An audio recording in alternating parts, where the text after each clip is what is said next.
Selamat siang, saudara. Kami kembali menjumpai Anda melalui Klik Indonesia Siang TVRI. Hari ini, Kamis 23 Januari 2025. Saya Leni Hadiawati. Dan saya Sofia Vanombi Ongge. Saudara, sejumlah informasi telah kami siapkan untuk Anda. Kita awali dengan dua laporan utama Klik Indonesia Siang.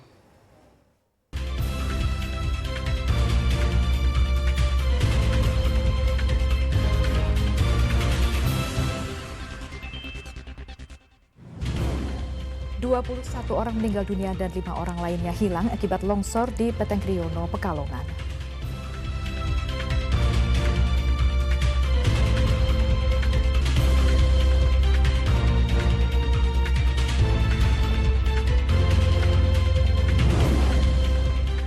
Kabupaten Lombok Tengah, Nusa Tenggara Barat sedang mengembangkan kampung wisata anggur untuk menunjang wisata.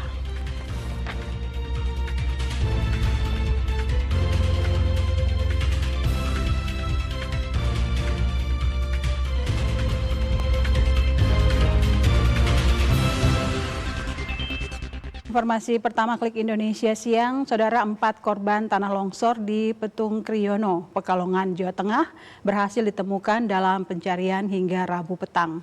Kini total korban meninggal berhasil ditemukan 21 orang, sementara itu 5 orang dalam pencarian.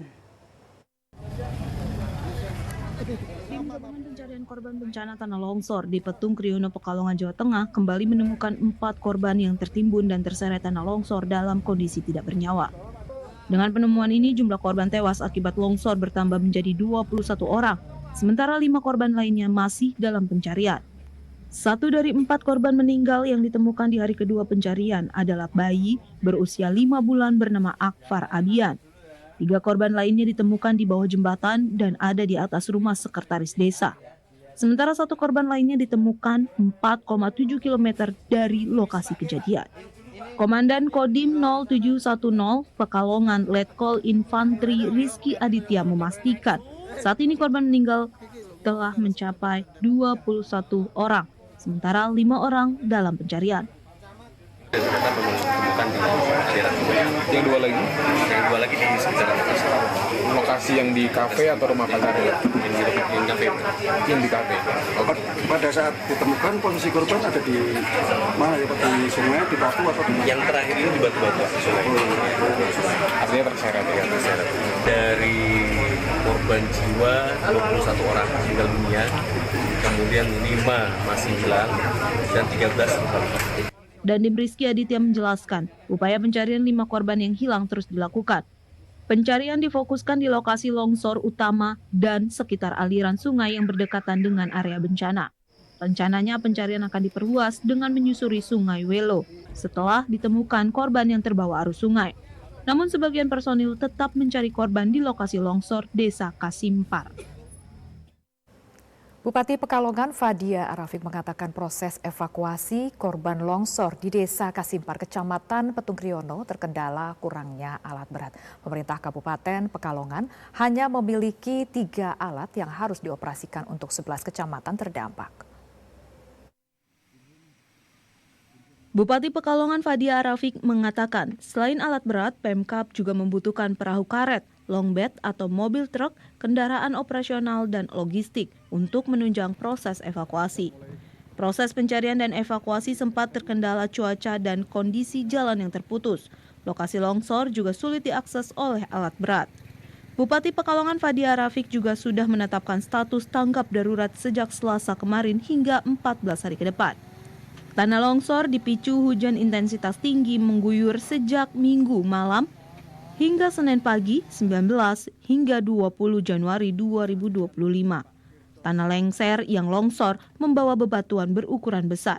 Akibatnya bangunan roboh, jalan tertimbun dan sejumlah kendaraan terbawa aliran material. Tidak sebatas longsor, banjir juga melanda 9 kecamatan di Kabupaten Pekalongan, yaitu Kecamatan Peteng Kriono, Kecamatan Doro, Kecamatan Lebak Barak, Kecamatan Talun, Kecamatan Karanganyar, Kecamatan Kedung Wuni, Kecamatan Wono Pringgo, Kecamatan Wiradesa, dan Kecamatan Tirto.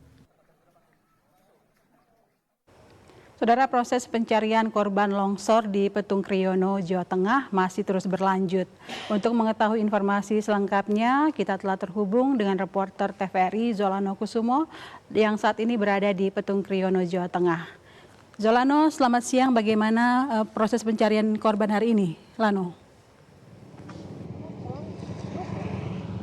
Baik, selamat siang, Sophie. Berdasarkan informasi dan pantauan kami sejak pagi tadi, proses pencarian korban yang masih belum ditemukan akibat bencana tanah longsor di Desa Kasimpar, Kecamatan Petung Kriyono, Kabupaten Pekalongan, Jawa Barat, tadi sudah dilakukan sejak pukul 7 waktu Indonesia Barat.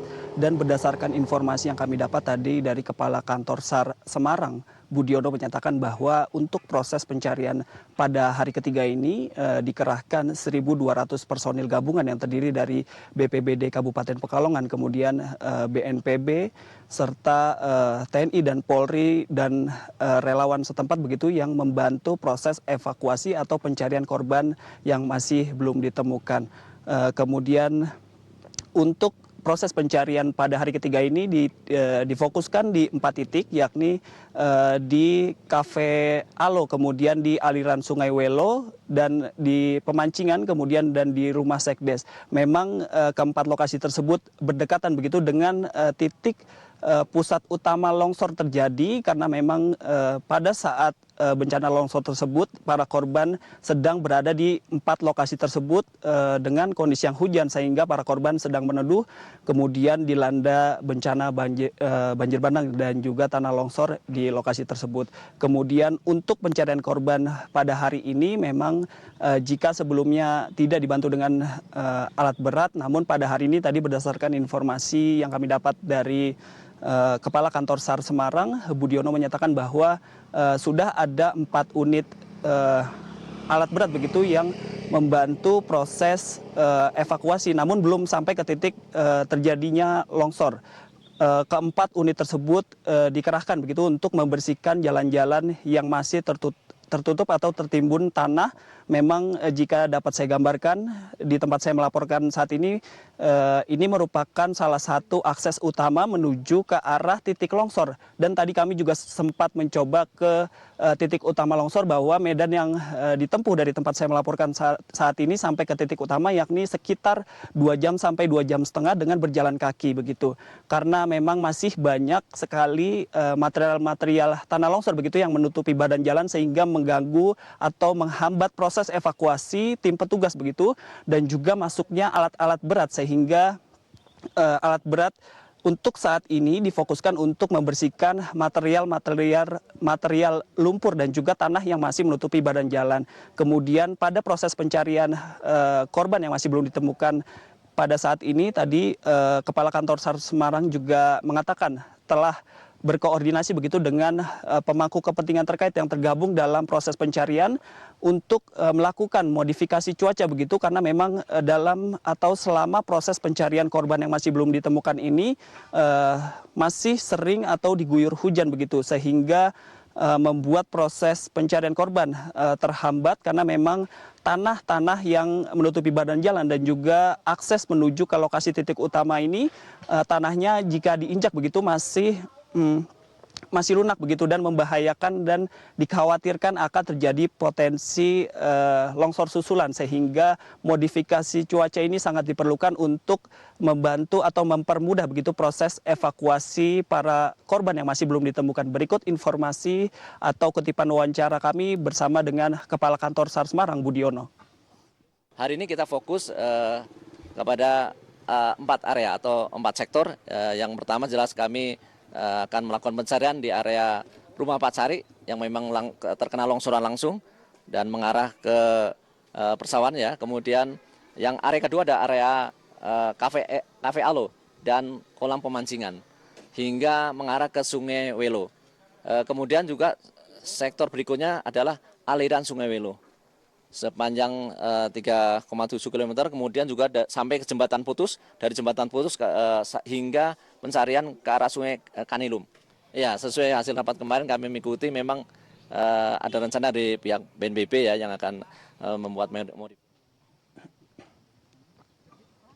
Baik Sophie dan saudara, berdasarkan informasi yang kami dapat juga dari BNPB bahwa proses pencarian korban yang masih belum ditemukan akan dilakukan 7 kali 24 jam pasca kejadian tanah longsor yang melanda Desa Kasimpar ini, terhitung sejak Senin 20 Januari 2024. Namun jika pada 7 kali 24 jam masih ada korban yang belum ditemukan, maka pihak dari personil gabungan baik itu BPBD, BNPB akan melakukan perpanjangan begitu jika keluarga masih menginginkan keluarganya untuk dicari. Kemudian untuk kebutuhan logistik sendiri di posko tanggap darurat di Puskesmas Petung Kriono ini, berdasarkan pantauan kami memang sudah banyak sekali logistik yang berdatangan begitu untuk memenuhi kebutuhan makan dan juga obat-obatan baik untuk para korban maupun petugas yang melakukan evakuasi. Dan untuk kami update terkait korban hingga hari ini masih ada 5 orang yang masih dilakukan pencarian begitu dan 21 orang tewas akibat dilanda longsor di Desa Kasimpar, Kecamatan Petung Kriono, Kabupaten Pekalongan, Jawa Barat. Demikian informasi yang kami laporkan dari Desa Kasimpar. Kita kembali ke studio. Sophie. Terima kasih Jolana Kusuma melaporkan langsung dari Petung Kriono, Jawa Tengah. Selamat bertugas kembali dan tetap jaga keselamatan. Saudara, tim gabungan masih berupaya mengevakuasi korban tanah longsor di Kabupaten Pekalongan, Jawa Tengah. Proses evakuasi terkendala kondisi cuaca dan medan yang sulit. Tim gabungan penanganan bencana tanah longsor di Kabupaten Pekalongan, Jawa Tengah fokus pada proses evakuasi korban dan pendistribusian bantuan kepada warga terdampak bencana. Hingga kini, tim gabungan masih berupaya mengevakuasi korban yang tertimbun.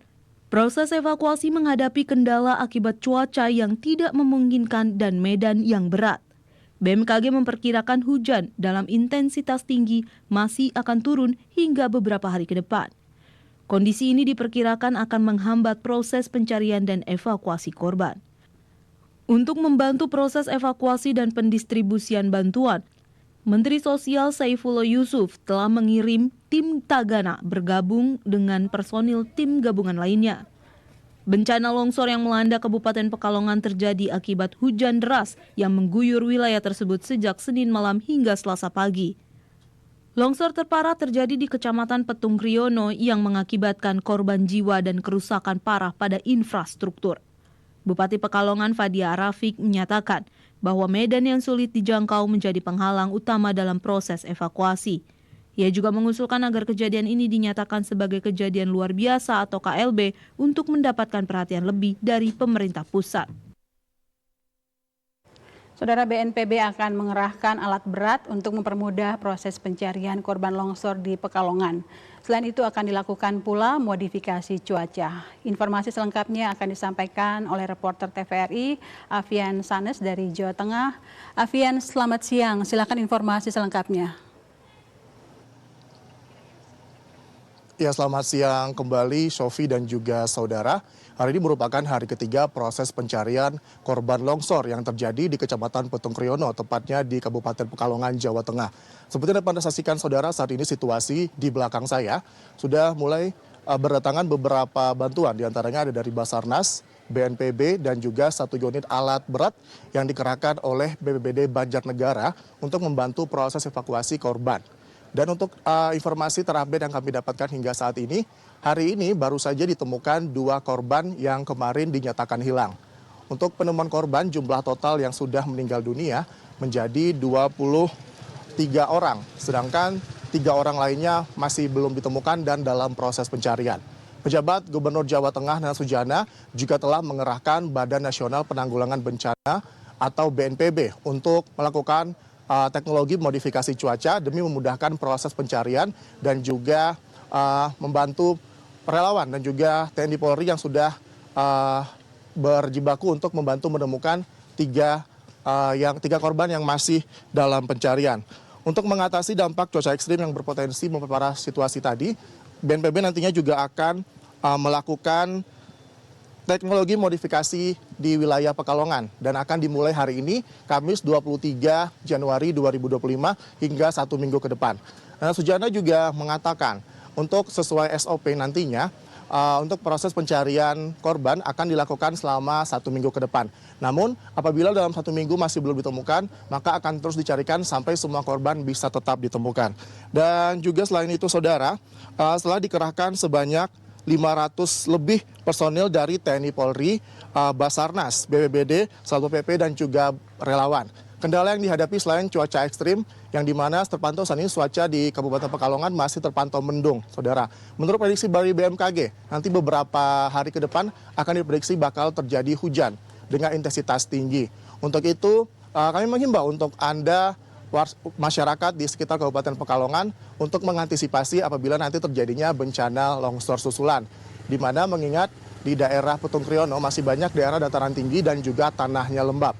Selain itu relawan tadi juga mengatakan kalau misalnya yang menjadi kendala adalah kabut asap yang sering muncul di pagi ataupun sore hari. Sementara untuk proses pencarian akan terus dilakukan mulai dari pukul 7 pagi tadi hingga menjelang sore. Apabila cuaca bagus maka akan dilaksanakan sampai malam. Tetapi apabila cuaca buruk akan dilaksanakan cuma sampai sore, saudara.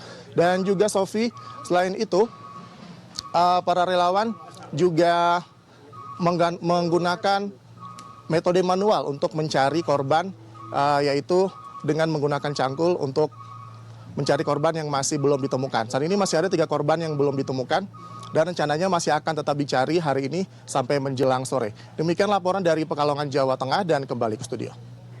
Baik, 2 korban meninggal dunia baru ditemukan sehingga total korban saat ini sudah mencapai 23 korban. Terima kasih Afian Sanes melaporkan langsung dari Pekalongan, Jawa Tengah.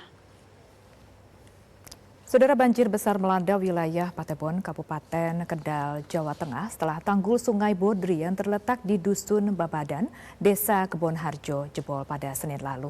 Tanggul yang memiliki panjang 25 meter, lebar 8 meter dan kedalaman 5 meter ini rusak akibat derasnya aliran sungai setelah hujan lebat yang mengguyur kawasan tersebut.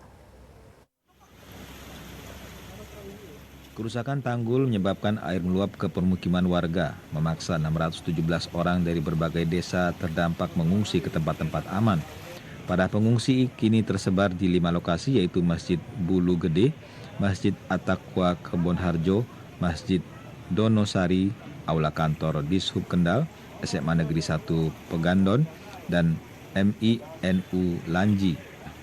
Kepala Bidang Sumber Daya Air Dinas PUPR Kendal, Khairul Ridho, menyatakan pemerintah daerah tengah berkoordinasi dengan dinas terkait untuk menangani dampak banjir.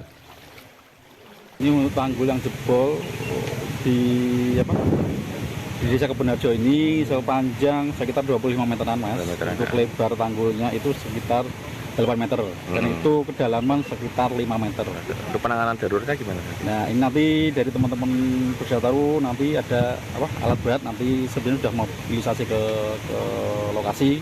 Nah, semoga nanti ya tidak ada halangan bisa langsung sampai lokasi dan akhirnya bisa masuk untuk ya paling nggak untuk tanggul sementara biar aman. Sementara itu, anggota DPRD Kendal dari Partai Kebangkitan Bangsa sekaligus warga Kebonharjo, Hasanuddin, berharap upaya perbaikan tanggul dapat segera dilaksanakan. Ini masalah segera diatasi, tapi alhamdulillah kami sudah koordinasi dengan DPUPR Kabupaten Kendal, kemudian saya lihat juga tadi sudah koordinasi juga sama Pamali Juwana ya, BPWS Pamali Juwana. Nah, kita sedang merumuskan yang di kabupaten juga infonya sudah direncanakan untuk penanganannya. Semoga penanganannya bisa cepat selesai dan ini bisa betul aman untuk warga. Kekhawatiran warga terhadap potensi banjir susulan tetap tinggi jika tanggul tidak segera diperbaiki. Bupati Kendal, Diko M. Ganinduto, turun langsung ke lapangan memantau kondisi warga terdampak. Ia mengunjungi Masjid At-Taqwa Kebonharjo yang menjadi salah satu lokasi pengungsian, berdialog dengan warga dan memastikan kebutuhan para pengungsi terpenuhi. Tentunya kita tidak ada yang berharap bahwa tanggul itu jebol gitu kan. Ini kan karena debit airnya sangat tinggi, kiriman dari atasnya sangat tinggi, jadi jebol. Nah, ini sudah koordinasi juga dengan provinsi karena kewenangan dari Pusdataru. Sekarang juga rakyat sudah datang, ini segera akan kita perbaiki. Kita dari Dinas PUPR juga nanti akan kolaborasi untuk memastikan bahwa tanggulnya bisa segera diperbaiki. Dengan kondisi ini, pemerintah daerah berharap perbaikan tanggul bisa mengurangi risiko banjir di masa depan dan memulihkan kehidupan warga yang terdampak secepat mungkin. Visi Utama, TVRI Jawa Tengah. Sementara itu, saudara, banjir bandang yang melanda wilayah Kecamatan Patepon khususnya di kawasan pasar dan pertokoan Desa Kebon Harjo telah melumpuhkan aktivitas perekonomian setempat. Pada hari kedua setelah banjir terjadi, kondisi pasar masih terendam air sehingga aktivitas jual beli terhenti total. Warung-warung dan kios yang berada di tepi jalan raya sebagian besar masih terendam air, bahkan belum memungkinkan untuk dibersihkan. Beberapa warung terlihat rusak dan ada juga kios yang roboh akibat derasnya aliran banjir. Sementara itu, toko-toko yang lokasinya berada di area lebih tinggi sudah mulai dibersihkan. Namun banyak barang dagangan yang terlihat kotor dan rusak akibat terkena banjir. Kawasan perumahan di Desa Kebon Harjo yang berdekatan dengan pasar juga masih terendam banjir. Sebagian warga terlihat mulai membersihkan rumah dan barang-barang yang terkena dampak. Namun masih ada warga yang bertahan di tempat pengungsian. Kalau hari ini masih ada airnya terus masih mengungsi juga? Ya sementara mengungsi daripada nanti sakit. Karena kan untuk BAB itu kan sulit. Supaya air bisa cepat surut kan karena mampet atau gimana, Pak? Ya mungkin ada saluran yang tersumbat sehingga tidak mengalir. Karena saya lihat airnya tidak mengalir. Heru, warga lainnya di Desa Kebon Harjo menyebutkan bahwa banjir sulit surut karena saluran air yang ada terlalu sempit sehingga aliran air tersumbat. Menurutnya kondisi ini sering terjadi setiap hujan deras dan berharap ada solusi jangka panjang dari pemerintah. Dalam hal ini ya mungkin kalau ada yang belum makan dan sebagainya kita berbagi makanan yang ada di tempat kita. Kan makanan belum ada, apa yang ada kita bagi-bagi dulu. Pak, selama ini dari Pemkab sendiri sudah ada penanganan banjir? Udah, mantap, udah. Untuk bantuan makanan itu luar biasa, melimpah. Menanggapi situasi tersebut, penjabat Sekretaris Daerah Kendal Agus Dwi Lestari menyatakan bahwa pemerintah daerah akan berupaya menata lingkungan yang lebih baik untuk mencegah kejadian serupa. Sebagai langkah penanganan darurat, pemerintah Kabupaten Kendal juga telah memperbaiki tanggul yang sebelumnya jebol akibat banjir. Tindakan ini dilakukan untuk mencegah meluasnya genangan air ke wilayah lainnya. Saat ini sudah diberikan penanggulangan sementara, yaitu menutup tanggul. Yang sebelah selatan itu kewenangannya Pemda kita sudah lakukan, turunkan bigu. Kemudian yang sebelah utara itu Pusdataru kita sudah lakukan asesmen untuk kita laksanakan perbaikan darurat. Masyarakat berharap pemerintah dapat memberikan solusi komprehensif untuk mencegah terulangnya banjir sehingga kegiatan perekonomian dan kehidupan sehari-hari dapat kembali normal. Visi Utama, TVRI Jawa Tengah. Saudara, sejumlah sekolah di Banjarmasin, Kalimantan Selatan melakukan pembelajaran jarak jauh akibat terjadinya banjir. Informasi selengkapnya akan disampaikan oleh reporter TVRI Aisyah Iria. Aisyah, selamat siang. Silakan laporan Anda.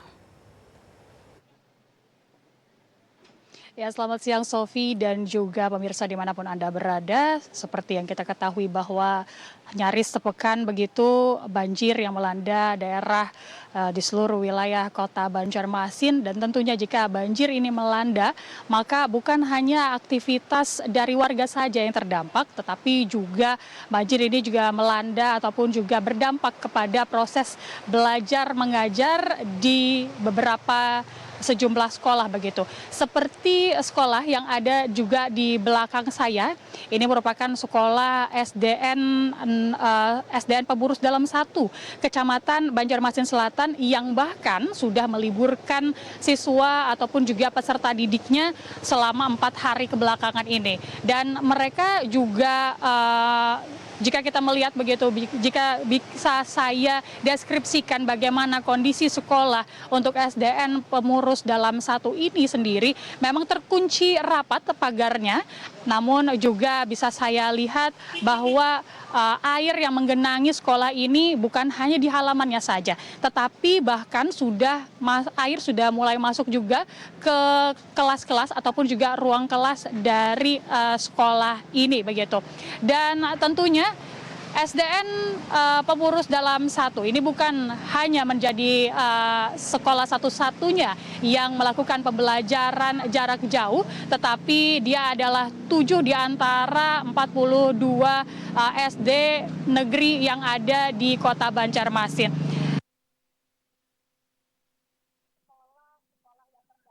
Beraneka ragam.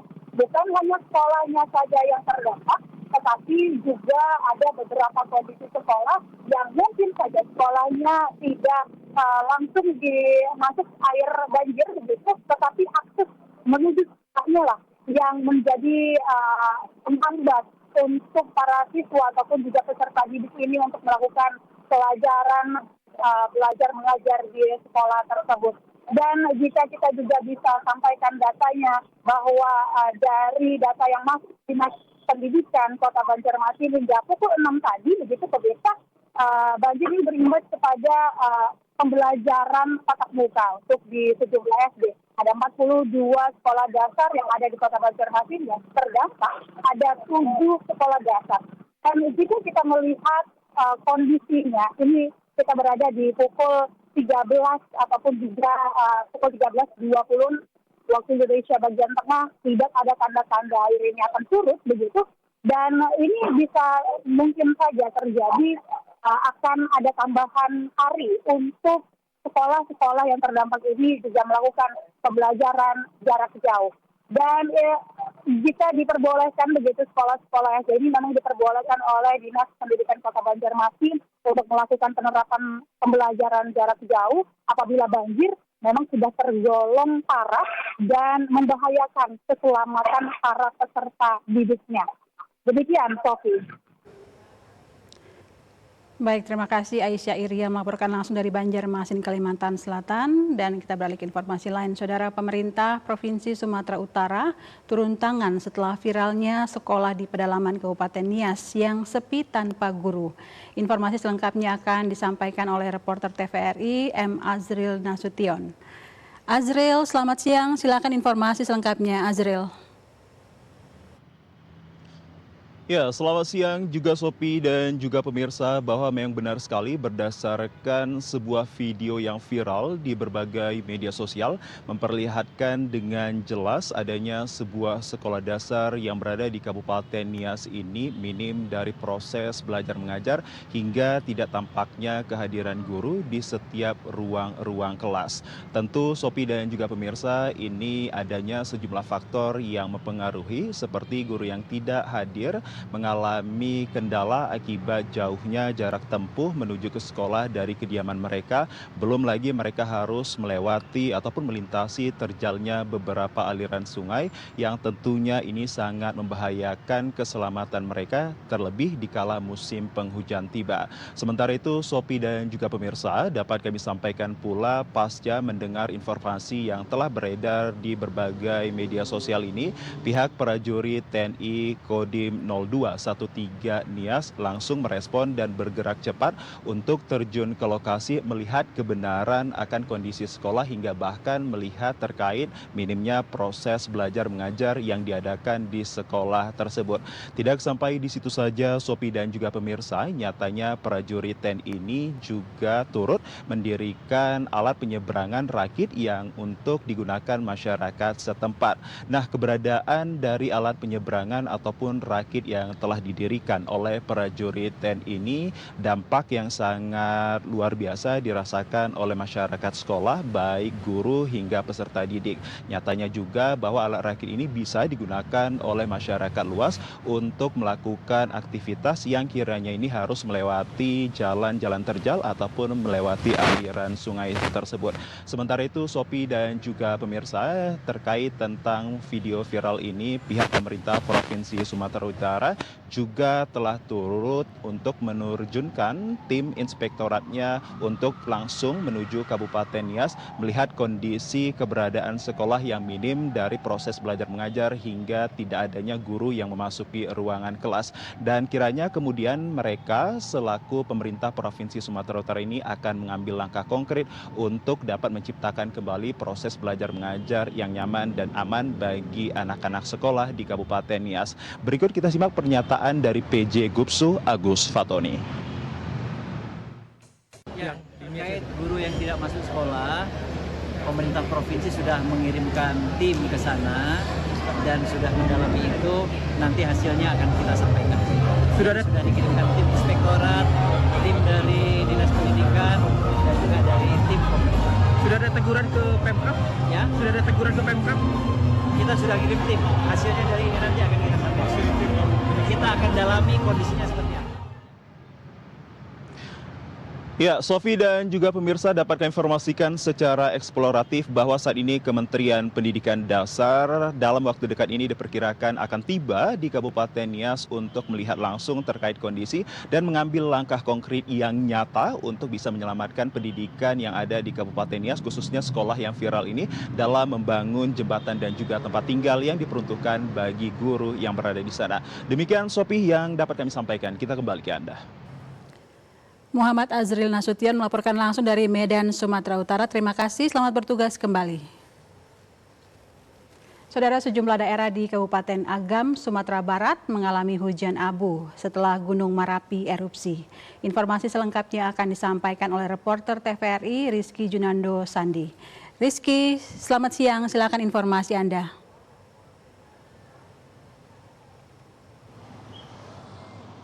Baik, selamat siang Sofi dan saudara, dapat kami informasikan bahwa Pos Pengamatan Gunung Api PGA Bukit Tinggi telah merilis informasi bahwa telah terjadi erupsi Gunung Merapi yang terletak di Kabupaten Tanah Datar dan Kabupaten Agam, Sumatera Barat. Tepat terjadi pada pukul 19:29 waktu Indonesia bagian Barat atau tepatnya pada kemarin hari. Dan saudara, dapat kami informasikan bahwa erupsi Gunung Merapi ini terpantau untuk kolom abu tidak teramati dikarenakan memang cuaca yang tidak kondusif dan kondisi di lapangan juga tidak memungkinkan, sehingga untuk pada saat terjadinya erupsi Gunung Merapi kolom abu tidak teramati. Namun update terkini yang dapat kami informasikan dari erupsi Gunung Merapi hingga dini hari tadi bahwa untuk hujan abu vulkanik masih terjadi di beberapa daerah di Kabupaten Agam terutama, namun memang intensitasnya sudah mulai berangsur baik dan mulai berkurang, terutama untuk abu ataupun juga hujan abu vulkanik yang terjadi di daerah Kabupaten Agam tersebut, saudara. Saudara, dapat kami informasikan bahwa memang adanya erupsi Gunung Merapi ini mengakibatkan hujan abu vulkanik yang melanda beberapa daerah, terutama Nagari, terutama di daerah Batu Palano di Kabupaten Agam, saudara. Dan berdasarkan catatan dari Pos Pengamatan Gunung Merapi, untuk Gunung Merapi sendiri dengan terjadinya erupsi ini terjadi pada ketinggian 2.891 meter di atas permukaan laut dan terekam di seismogram dengan amplitudo maksimum sebesar 30,7 mm dengan durasi 30 detik. Dari awal Januari 2025 hingga saat ini dapat kami informasikan bahwa telah terjadi 7 kali erupsi dengan 10 kali hembusan yang mengiringi adanya terjadi erupsi Gunung Merapi di Kabupaten Agam tersebut, saudara. Dan hingga saat ini Gunung Merapi masih berada pada status level 2 ataupun juga waspada, baik dari Pusat Vulkanologi dan Mitigasi Bencana Geologi atau PVMBG mengimbau kepada seluruh masyarakat, terutama para pengunjung dan turis yang ingin melakukan aktivitas di sekitaran radius 3 km untuk mengurangi aktivitas di sekitaran Kawah Verbek, terutama kawah yang berhulu ke pusat dari Gunung Merapi tersebut, saudara. Dan dari PVMBG juga mengimbau kepada masyarakat yang baik bermukim di sekitaran lembah dan juga aliran-aliran sungai yang bermuara ke pusat Gunung Merapi agar dapat menghimbau dan juga mengantisipasi akan adanya hujan lahar dan juga adanya banjir lahar dingin. Sekian laporan dari Sumatera Barat, kembali ke studio Sofi. Melaporkan langsung dari Padang, Sumatera Barat, Rizky Junando Sandi, terima kasih. Dan saudara, sejumlah informasi penting lainnya akan kami sampaikan usai jeda berikut. Tetaplah bersama kami, Klik Indonesia Siang, segera kembali.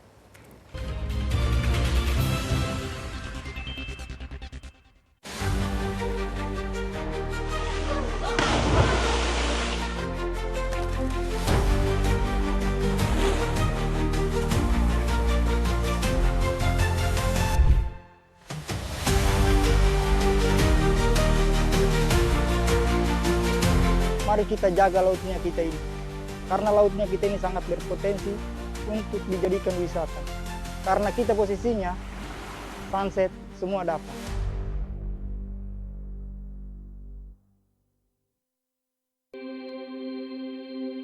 membahas ragam topik menarik yang mendalam tentang dunia kesehatan. Yang dibicarakan dan orang banyak tahu tuh mengenai pertumbuhannya ya. Karena memang mindset orang Indonesia tuh kan kalau udah kulit coklat udah aman. Bersama para dokter dan bintang tamu yang kompeten di bidangnya. Kalau pH juga iya, tapi dia lebih ke kandungannya itu sih. Halo Dokter, Senin sampai Kamis pukul 9.30 waktu Indonesia Barat.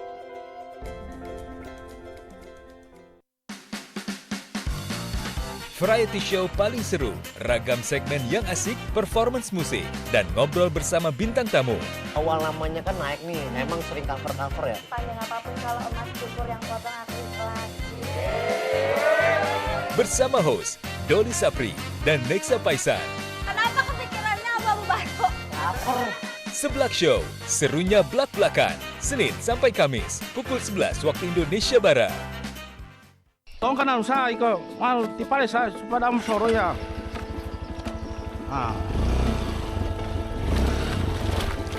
Oke. Desa Ongulara, sebuah desa kecil di Banawa Selatan, menyimpan kisah perjuangan seorang Babin Kamtipmas yang melampaui tugasnya. Mereka lebih menginginkan anaknya ini untuk bekerja kebun supaya cepat menghasilkan uang. Bapak Bribka Anas ini memotivasi saya untuk lebih giat lagi melaksanakan tugas dan tanggung jawab saya. Yang bisa baca tulis itu mungkin bisa cuma mungkin 35%, mungkin lebih banyak yang tidak tahu baca tulis itu. Kembali di Klik Indonesia Siang TVRI. Saudara, sejumlah informasi mengenai kabar dari Ibu Kota Nusantara akan kami sampaikan dalam segmen Nusantara Menyapa berikut ini.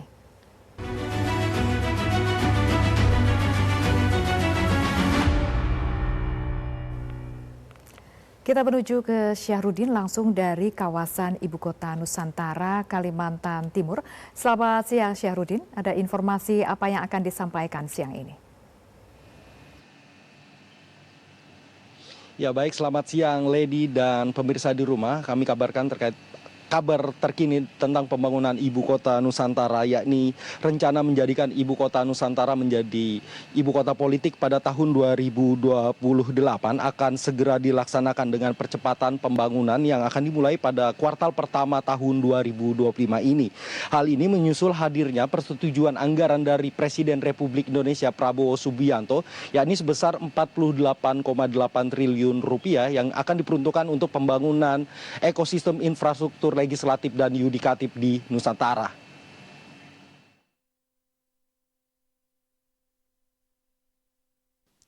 Keberlanjutan progres percepatan pembangunan Ibu Kota Nusantara pada tahun 2025 telah ditandai dengan hadirnya persetujuan dari Presiden Republik Indonesia Prabowo Subianto tentang anggaran yang disumberkan dari APBN dengan jumlah nilai sebesar 48,8 triliun rupiah.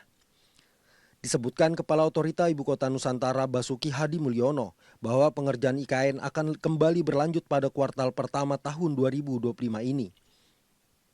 Bahkan hal ini juga diikuti oleh investor dari 6 perbankan yang pada tahun 2024 lalu telah memulai peletakan batu pertamanya secara resmi yang dilakukan oleh Presiden terdahulu Joko Widodo dan akan segera memulai pekerjaan konstruksi infrastrukturnya.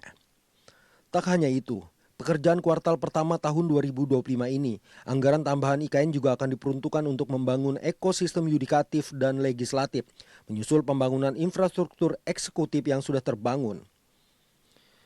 Ngatur Allah ya, jadi ini MOU ini saya kira tepat. Kebetulan 2 hari yang lalu Pak Presiden Prabowo Subianto sudah menyetujui program percepatan pembangunan IKN dengan menyiapkan anggaran ya sudah 48,8 triliun hanya untuk dari APBN, belum yang dari investasi dan KPBU. Itu benar-benar dari APBN ya untuk menyelesaikan ekosistem yudikatif dan legislatif dengan target tahun 2028 tadi saya sampaikan menjadi ibu kota politik.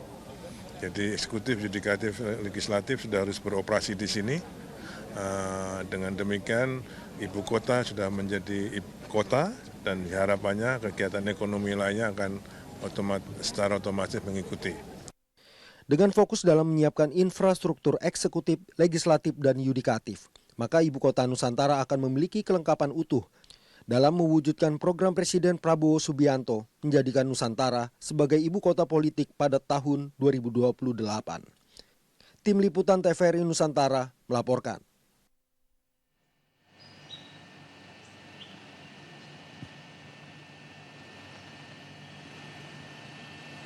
Ya baik, demikian laporan dari Ibu Kota Nusantara. Kini kita kembali ke Leni di studio.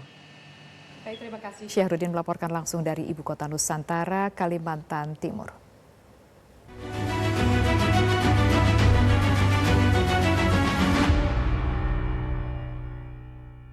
Saudara, mantan Sekretaris Daerah Sekda Kota Palembang, Harobin Mustafa, ditetapkan sebagai tersangka dalam kasus dugaan korupsi penjualan aset milik pemerintah daerah. Informasi selengkapnya akan disampaikan oleh reporter TVRI Roza Holilah. Roza, selamat siang. Silakan informasi selengkapnya.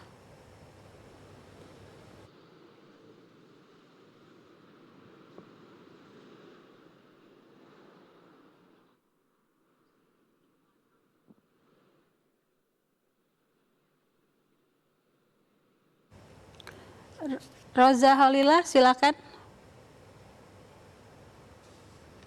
Baik, terima kasih Sofi. Selamat siang. Kami melaporkan langsung dari Sumatera Selatan, yaitu mengenai penyidik pidana khusus Kejaksaan Tinggi Sumatera Selatan telah menetapkan 3 orang tersangka dalam dugaan korupsi penjualan aset Yayasan Batanghari 9.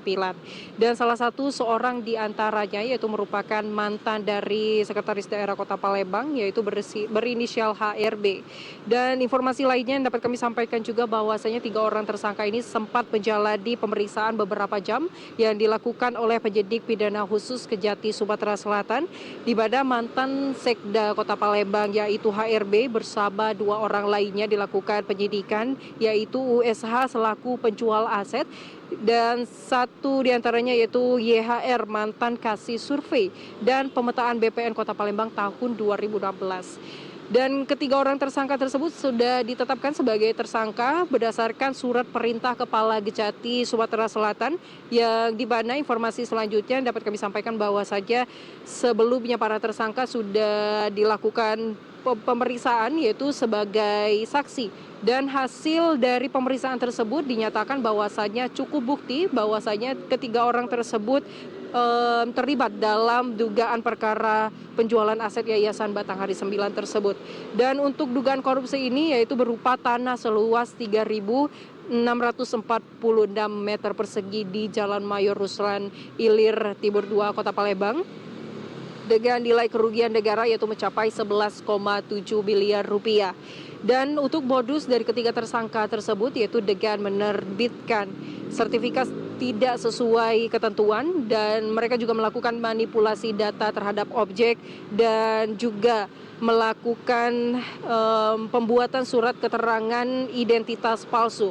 Dan informasi lainnya yang dapat kami sampaikan juga bahwa saja usai ditetapkan sebagai tersangka, ketiga orang tersebut akan diamankan atau ditahan di tahanan Tipikor Pak Jogota Palembang untuk dilakukan penahanan selama 20 hari ke depan guna melakukan proses hukum yang lebih lanjut. Sekian informasi yang dapat kami laporkan dari Kota Palembang, kami kembalikan ke studio. Roza Holilah melaporkan langsung dari Palembang, Sumatera Selatan. Terima kasih, selamat bertugas kembali. Saudara, Komisi Pemberantasan Korupsi KPK kembali melakukan penyelidikan terkait dugaan korupsi di lingkungan pemerintah Provinsi Riau di 2 kantor jajaran pemerintah Provinsi Pemprov Riau. Informasi selengkapnya akan disampaikan oleh reporter TVRI Muhammad Rizal. Rizal, selamat siang, silakan informasi Anda. Baik, terima kasih Sofi. Dari Riau dapat kami laporkan jika sebelumnya Komisi Pemberantasan Korupsi ini melakukan penggeledahan terhadap kantor PUPR Provinsi Riau pada Senin lalu tanggal 20 Januari 2025. Dan dari penggeledahan yang dilakukan oleh KPK di kantor PUPR Provinsi Riau ditemukan bahwa telah terjadi kerugian pada keuangan negara hingga 60 miliar rupiah dalam kasus dugaan korupsi pembangunan flyover yang berada di persimpangan Jalan Tuanku Tambusai dan Jalan Soekarno-Hatta, Kota Pekanbaru. Dan dari penggeledahan di kantor PUPR tersebut, KPK telah menetapkan 5 orang tersangka. Dan untuk mendalami kasus ini atau mengembangkan kasus ini, KPK juga turut melakukan penggeledahan terhadap 2 kantor di lingkungan pemerintah Provinsi Riau, yaitu kantor Biro Pengadaan Barang dan Jasa yang berada di lantai 6 di kantor Gubernur Riau. Tidak sampai di situ, KPK setelah melakukan penggeledahan di kantor Biro Pengadaan Barang dan Jasa di lingkungan pemerintah Provinsi Riau, KPK langsung juga melakukan penggeledahan di kantor BPKAD Provinsi Riau. Dan untuk update yang bisa kami sampaikan pada hari ini, Sofi, bahwa dari penggeledahan yang dilakukan oleh KPK terhadap 2 kantor pemerintah Provinsi Riau tersebut, ditemukan bahwa KPK mendapatkan bukti, yaitu berupa dokumen yang diduga kuat merupakan dokumen pembangunan flyover yang dibangun pada tahun 2018 lalu. Dan dapat kami tambahkan juga bahwa pembangunan flyover di Kota Pekanbaru ini menggunakan anggaran dari pemerintah Provinsi Riau sebesar 159 miliar rupiah dan tidak sesuai dengan DED sebelumnya atau perencanaan awal, sehingga mengakibatkan kerugian negara hingga 60 miliar rupiah. Sementara itu yang dapat kami sampaikan dari Provinsi Riau. Kembali ke studio. Muhammad Rizal melaporkan langsung dari Pekanbaru Riau. Terima kasih. Dan saudara, saat ini kita akan langsung menuju ke gedung DPR RI untuk menyaksikan rapat Komisi 4 dengan Kementerian Kelautan dan Perikanan terkait pagar laut. Ada dari kepolisian juga, ada dari Bakamla, kemudian ada dari KPLP, ada dari kami, ada dari Menteri ATR, karena kebetulan Menteri ATR juga di situ ada juga kasus sudah diterbitkan HGB di, saya nggak tahu di wilayah sebelah mana, itu nanti saya jelaskan soal itu.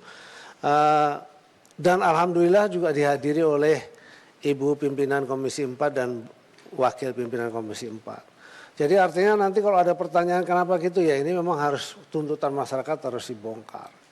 Nah itu artinya begitu. Kenapa kalau misalnya dipertanyakan ini anggarannya dari mana? Di sana pun ditanya kami oleh wartawan juga ditanya kami.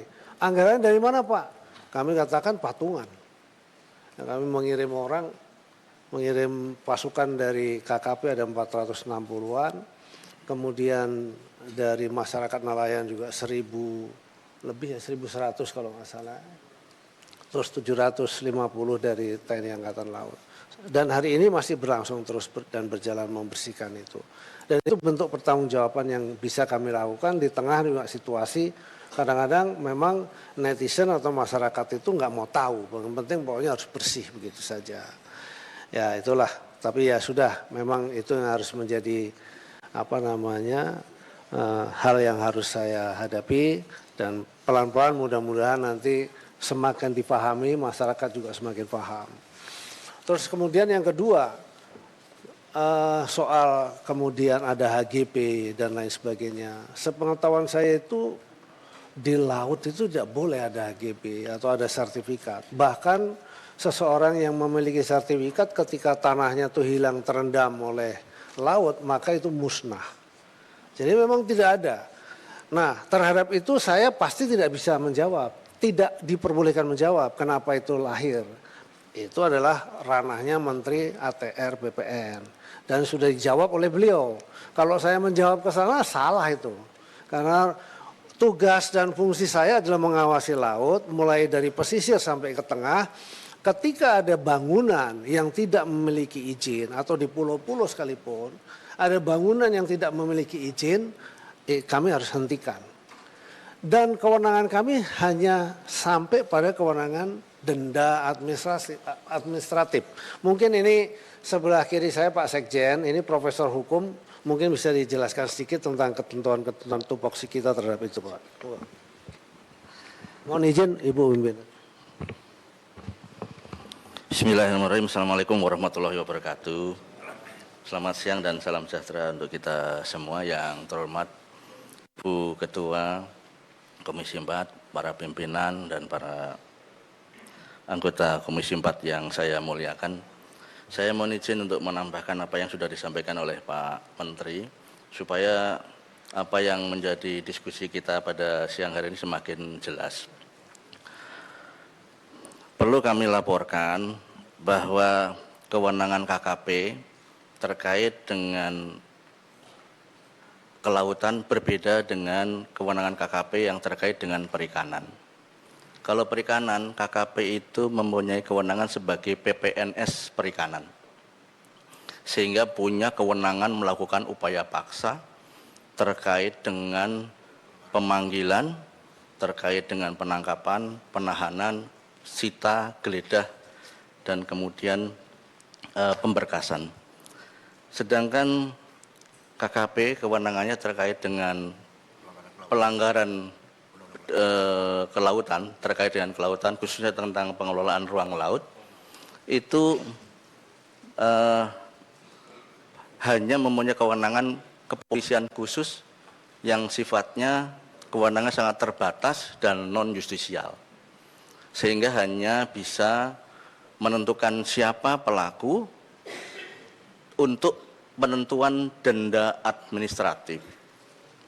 Berbeda dengan PPNS, kewenangan PPNS khususnya untuk perikanan. Tapi untuk kelautan sendiri, di Undang-Undang Kelautan itu tidak ada menentukan penyidikan terhadap undang-undang yang terjadi di kelautan. Tidak juga diatur tentang siapa yang berwenang melakukan penyidikan. Oleh karena itu sebenarnya tujuan kami itu melakukan pemeriksaan bukan melakukan proses lidik-sidik, tapi pemeriksaan dalam rangka menegakkan peraturan Menteri Kelautan dan Perikanan terkait dengan pelanggaran pengelolaan terhadap ruang laut. Apabila memang nantinya harapannya kuat sekali kepada KKP untuk bisa melakukan tindak pemeriksaan ulangi lidik-sidik terkait dengan tindak pidana di bidang kelautan, itu memang perlu ada penguatan dan ada legitimasi kami dalam Undang-Undang Kelautan. Nanti mohon dibaca kembali untuk Undang-Undang Kelautan itu memang tidak ada tentang kewenangan penyidikan dan siapa penyidiknya. Dan terkait dengan situasi kita yang alami saat ini, memang untuk upaya paksa dan menentukan siapa nanti pelakunya kami bisa, tetapi hanya sekedar terbatas terkait dengan nantinya akan menentukan siapa pelakunya dan menentukan berapa denda administrasi yang akan ditetapkan.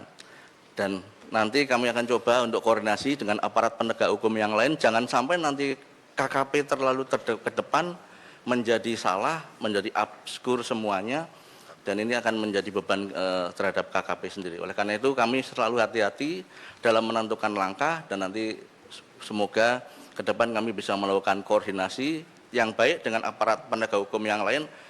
Kira-kira yang mempunyai kewenangan terhadap melakukan penindakan terhadap pagar laut ini khususnya, itu aparat penegak hukum yang mana, supaya proses penyidikan bisa berjalan dengan baik dan bisa menentukan secara material siapa pelakunya, sehingga untuk proses penyidikan yang nanti akan dibawa ke ranah criminal justice system di pengadilan akan lebih tuntas. Namun saat ini dari KKP hanya ranah administrasi, karena hanya melakukan penegakan terhadap peraturan Menteri KP, dan terkait nanti siapa pelakunya baru bisa kita kenakan denda administrasi.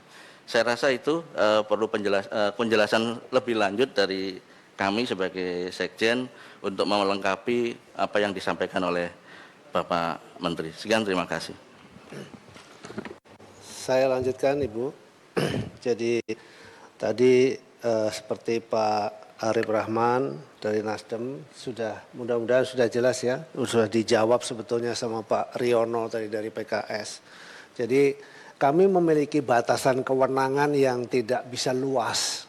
Nah, ini kami mohon juga kepada yang mulia para anggota Komisi 4 DPR RI, memang kita harus melakukan satu edukasi di tengah situasi zamannya broadband seperti sekarang ini. Kalau kita tidak melakukan edukasi, akibatnya seolah-olah kita yang salah. Contoh misalnya kemarin itu ketika tersiar soal ada HGB atau sertifikat HGB, yang disalahkan tuh Menteri KKP, seolah-olah Menteri KKP yang mengkapleng-kapleng, padahal tidak seperti itu gitu ya. Bahkan kami pun baru tahu setelah diumumkan oleh Menteri ATR.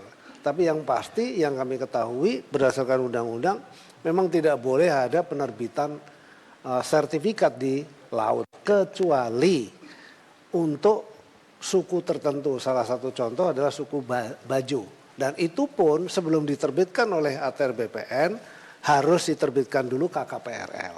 Jadi seperti itu. Nah, kemudian soal yang di Bekasi, kan di Bekasi sama juga, tidak memiliki. Jadi segala sesuatu yang tidak memiliki izin, kalau dia memiliki izin lokal seperti HGB dan sebagainya, itu adalah di darat. Begitu dia mulai masuk ke ruang laut, dia harus mengajukan izin KKPRL ke pemerintah pusat, dalam hal ini adalah Kementerian Kelautan Perikanan. Apabila itu tidak ada, pasti kemudian akan kita lakukan tindakan penyegelan dan kemudian kita usut sesuai dengan koridor tadi, denda administratif dan lain sebagainya. Kita tidak bisa masuk ke ruang yang lebih jauh. Ini semoga sudah bisa menjawab. Interupsi Ibu Pimpinan Arif Rahman, Nasdem. Izin Pak Menteri, saya hanya ingin menyampaikan bahwa memang tadi kan terbit di daerah yang kemarin kita lihat itu kan 3 sertifikat di 266 bidang. Itu memang bukan Bapak yang mengeluarkan, betul. Kita juga paham itu. Tapi kan Bapak punya fungsi pengawasan yang seharusnya sudah bisa mengetahui juga Pak, bahwa proses itu sudah berjalan. Karena kan pagar laut itu Pak, mohon maaf, tidak seperti sulap. Ini pagar laut atau sertifikat? Pagar laut Pak, tapi kan gini, mungkin mereka melakukan itu karena sudah punya sertifikat, merasa punya sertifikat. Memang bukan Bapak yang menerbitkan. Saya tahu bahwa itu adalah BPN, pasti yang menerbitkan. Tapi kan proses persetujuan harusnya pemanfaatan ruang laut itu kan ada di Bapak. Nah saya nggak tahu makanya kenapa harus ada koordinasi yang seperti pimpinan tadi bilang Pak Alex, bahwa kalau memang merasa ini tidak punya kewenangan, kita bikin panja atau apa untuk mencari Pak. Karena saya yakin problem ini juga ada di seluruh Indonesia gitu loh. Nah ini yang perlu, jangan sampai Bapak setelah ini akan capek klarifikasi masalah pagar-pagar ini Pak. Karena ini tiba-tiba habis dicek muncul di Surabaya. Nanti habis ini di Makassar pasti ada. Ini akan selalu muncul. Nah, saya hanya mempertanyakan bagaimana koordinasinya, karena bagaimanapun yang ada HGB-nya itu di wilayah Bapak, laut Pak. Pokoknya urusan air asin itu di Bapak lah, gitu kan. Dan HGB itu adanya di wilayah Bapak. Nah, bagaimana fungsi pengawasan Bapak pada saat pagar laut itu ada, dan Bapak secara keseluruhan kementerian ini tidak menyikapi secara awal gitu Pak. Itu yang saya maksud, fungsi pengawasan Bapak terhadap pagar-pagar laut itu yang ada gitu loh. Jadi saya juga paham bahwa ini adalah tugas dan wewenang dari BPN untuk mengeluarkan HGB.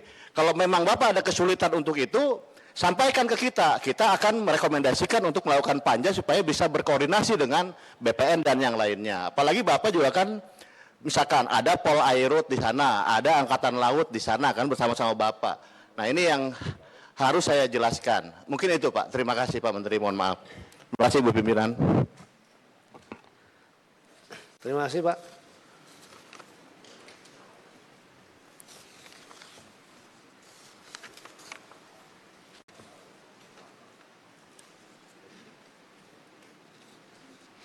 Nah, berikutnya adalah soal kemudian beberapa pertanyaan tadi hampir sama soal bagaimana dengan siapa sebetulnya memasang.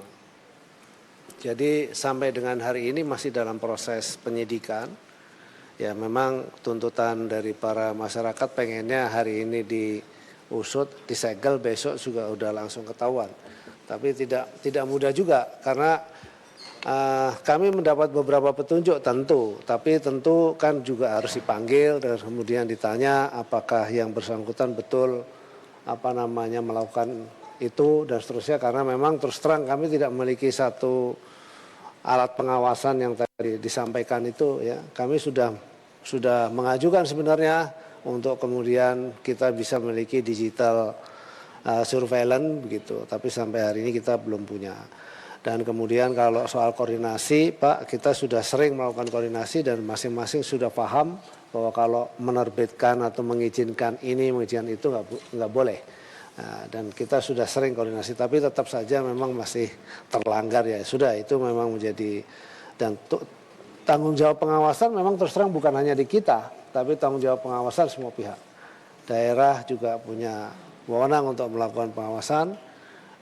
Kementerian, lembaga lain juga punya kewenangan untuk melakukan pengawasan dan kita juga, dan koordinasi selalu. Tapi insya Allah ke depan kita akan selalu tingkatkan sistem atau koordinasi soal pengawasan tersebut. Karena memang luas wilayah kita itu seluruh Indonesia, dan tadi sudah saya sampaikan kebetulan saja yang terjadi di Tangerang ini. Sebetulnya kejadian seperti Tangerang ini sebelumnya sudah banyak sekali. Tadi saya sampaikan kita sudah menghentikan 196 kasus ya, yang semuanya itu adalah bermuara pada kegiatan pembangunan di ruang laut. Begitu. Nah, itu yang saya kira dapat kami sampaikan, dan saya kira terima kasih atas seluruh masukan-masukan, dan kita menjadi perhatian penting. Tapi saya punya keyakinan Bapak Ibu semua yang ada di sini juga sangat paham. Kita memiliki limitasi-limitasi, terutama adalah soal operasional, dan mudah-mudahan ke depan kami juga sudah melaporkan hal seperti ini kepada pimpinan kami. Mudah-mudahan ke depan di periode yang akan datang kita bisa lebih komprehensif lagi untuk bisa mendapatkan dukungan secara langsung. Demikian saya kira yang dapat kami sampaikan. Terima kasih. Wassalamualaikum warahmatullahi wabarakatuh. Baik, sebelum masuk ke kesimpulan, ada beberapa kawan-kawan yang ingin melakukan pendalaman dari meja pimpinan Pak Alex, kemudian dari anggota kami batasi 3 orang, Pak Saya Firman, daftar Ibu Ketua. Pak Johan dan Pak Darori. Perempuan 1 Ibu Ketua. Saya daftar perempuan Ibu Ketua. Ibu sudah ada dari PKS, maaf 1 orang ya. Iya. Jadi kita nggak mau berpanjang-panjang karena intinya pasti yang ditanya sama. Diberikan 1 untuk perempuan lah Ibu Ketua. Tadi, maaf Bu, Ibu sweet aja sama teman yang dari PKS tadi. Interupsi Bu Ketua. Saya tadi juga menyampaikan pendalaman Bu. Iya, ada Pak Firman. Ya, masih. Pak Firman, Pak Darori, dan Pak Johan Rosian dari PKS. Silakan Pak Firman. Gimana Pak Johan, saya yang bicara?